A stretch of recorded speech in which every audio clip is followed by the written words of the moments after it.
This video is for brave designers only. After the sword and the flag, it's time to dive deeper. This time you'll see how to create an isometric stall icon. Are you ready? Let's get started.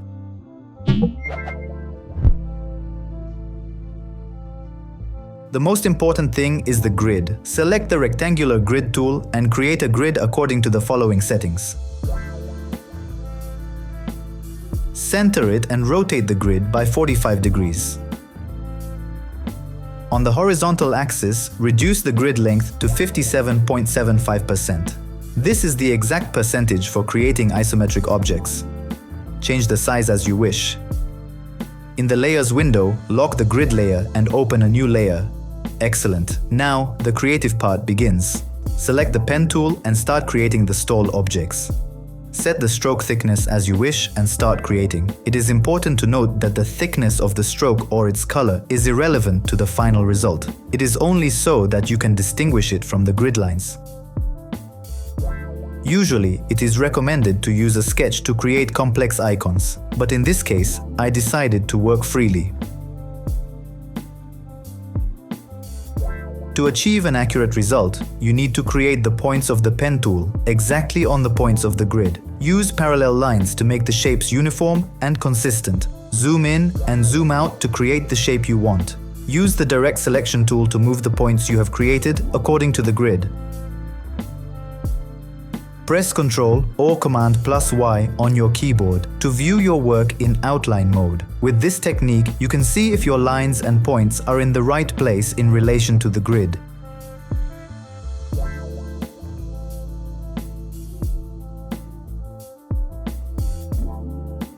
It is important to note that there is no exact science here. Many of the things you do will suit your personal taste and needs.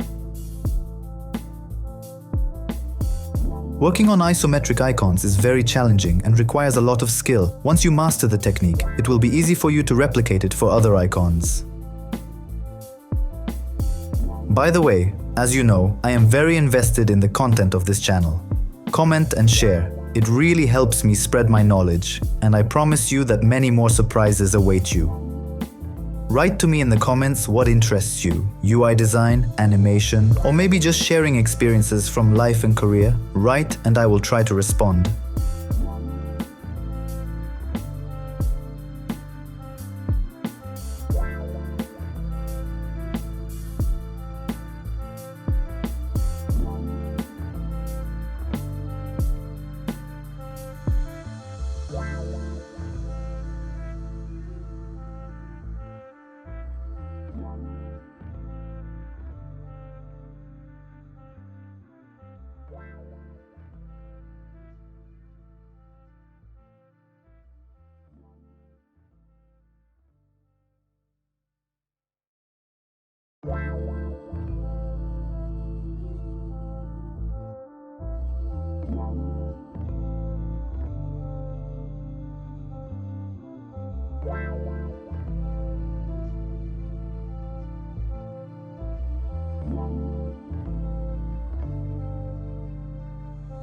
The next step is a bit complicated.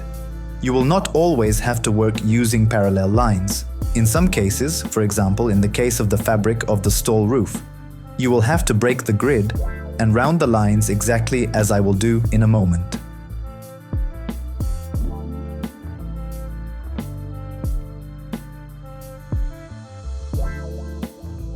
Create the initial line according to the grid, duplicate it, and position it as you wish. Note that the lines sit exactly at the relevant points in relation to the grid.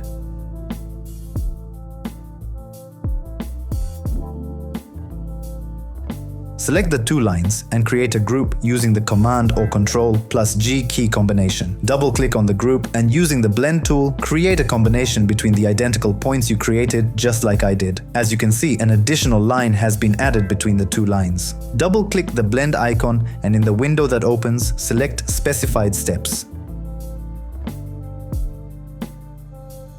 Add 4 steps and click OK. This action will add 4 new lines between the 2 lines you created. Select the group you created again, go to the top navbar, Object, Expand, and then click OK. This action will separate each of the lines created into separate lines that are not dependent on the blend effect. Select the pen tool again and use it to connect the lines and round the corners just like I did. Note that there are a lot of attempts while working to create the perfect result.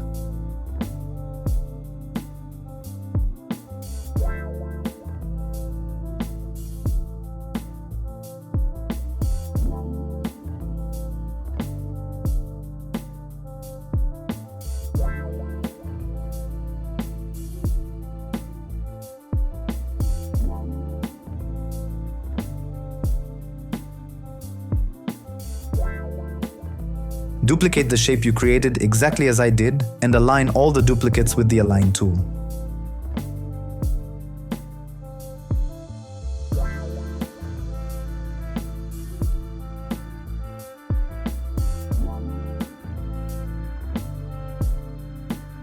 Continue creating lines and shapes with the pen tool. The more precise you work, the better the final result will look. Remember the tip I gave earlier.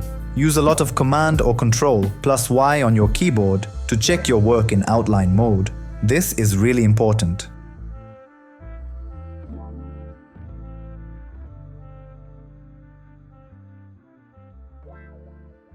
Great! This is how the stall looks using strokes. The grid layer is no longer needed. Hide it, and now we can move the stall and enlarge it if necessary. Create a new layer in the Layers window and lower it below the Stroke layer. Lock the Stroke layer so that it doesn't interfere with us creating the new shapes of the stall. Note that it is better to create a separate layer for each object. This will make your work a lot more organized. At this stage, the colors you choose will be a little more important. Lower the stroke color and add color to the fill, and again using the pen tool create the relevant shapes. I started with the front wooden plank.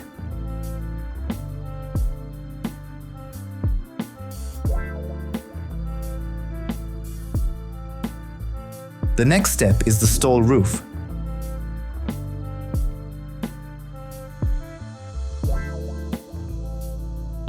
Note that you change the color of the object if it is relevant. To paint the roof fabric, select all the shapes you created with the blend tool, duplicate them, lower their stroke, and add a fill in the color relevant to you. Continue painting the stall table. Using layers will help you control the position of the objects. The higher the layer is in the window, the less other layers will hide it.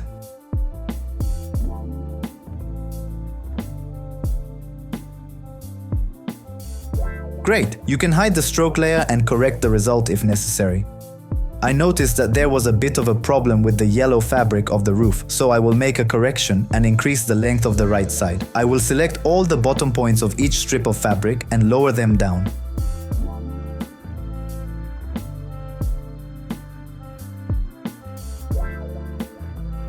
Start separating the objects using colors just like I do. Try to imagine where the light on the icon is coming from and accordingly choose where the colors will be duller and where the colors will be brighter.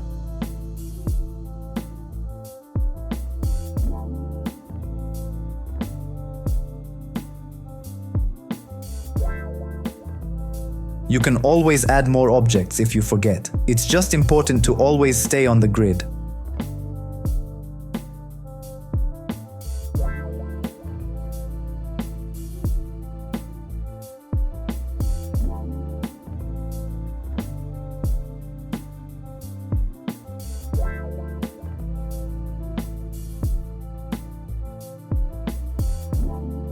I noticed that now the rounded fabric is also missing on the left side of the stall. I'll add more to maintain symmetry in the design.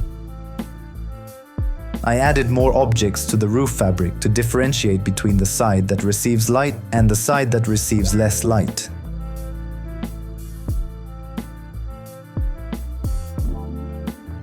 This is a good time to make a few changes. I'll shorten the leg of the stall so that we don't have to see the back leg. I'm doing this to keep the silhouette relatively clear, even though the icon will be small on the phone screen.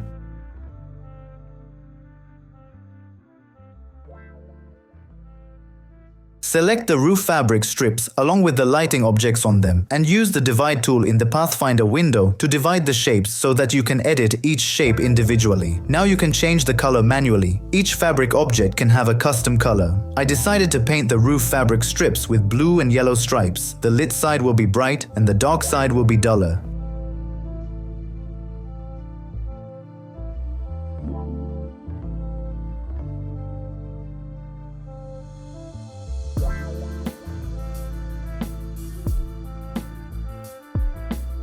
Something doesn't look right here. I decided to change the direction of the lighting so that the left side will be brighter than the right side.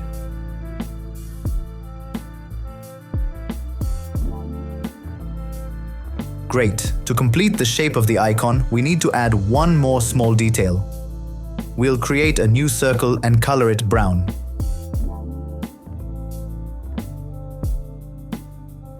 Go to the top nav bar, Effect, 3D and Materials, then select Extrude and Bevel. In the window that opens, scroll down and set the preset to Isometric Right. Notice what happened. The angle of the wheel now fits perfectly with the rest of the stall. Add stoke and position the wheel as you wish.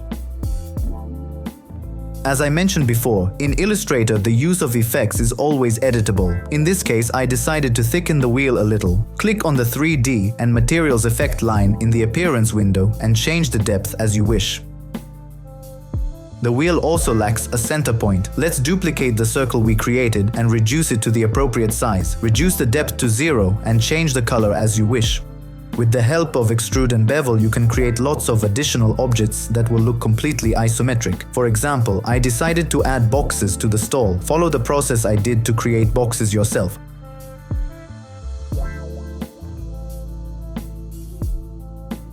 I added a bevel to these boxes to make them look empty. Change the settings as you wish until you reach the desired result.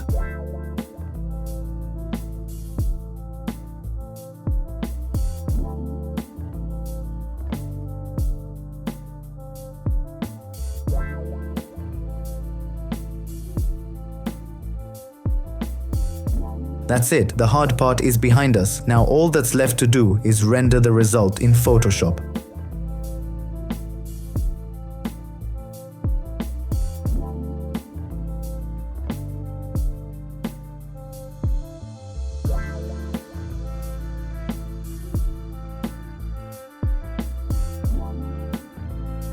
After you've copied the design from Illustrator to Photoshop, open a new layer in the Layers window. Select the icon layer again, press W on your keyboard to work with the magic wand and select the yellow fabric strips. Note that it's really worth working on a low tolerance when working with this type of work, so that the selection is as accurate as possible. Go back to the empty layer you created and using the brush tool start painting the yellow fabrics in a lighter shade, just like I did. Click on the icon layer again, use the magic wand tool again to select the blue fabric strips, click on the new layer you created and start painting the blue fabric strips in a lighter shade of blue.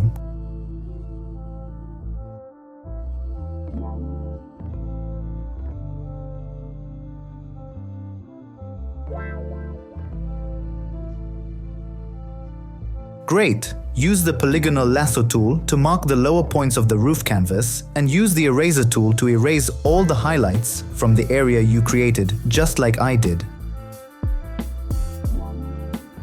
Using the magic wand, you can select additional areas of the icon and repaint them or add highlights or shadows to them. It is highly recommended to open new layers to avoid confusion and to make it easier to correct if you make a mistake. Note that because the shades of brown are very similar, I reduced the tolerance to 1 here and only then marked the stalls column.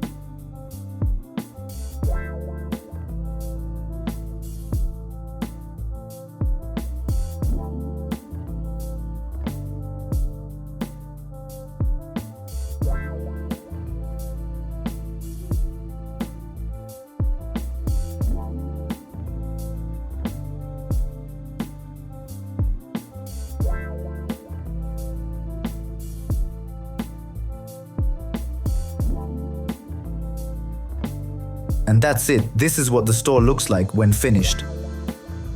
I really hope you liked the video. If you liked it, I would be happy if you would support my channel with a comment and a like. If this helps your friends design cool icons, then share the video with them. And most importantly, click the subscribe button. This will help me distribute the videos and it will help you stay updated.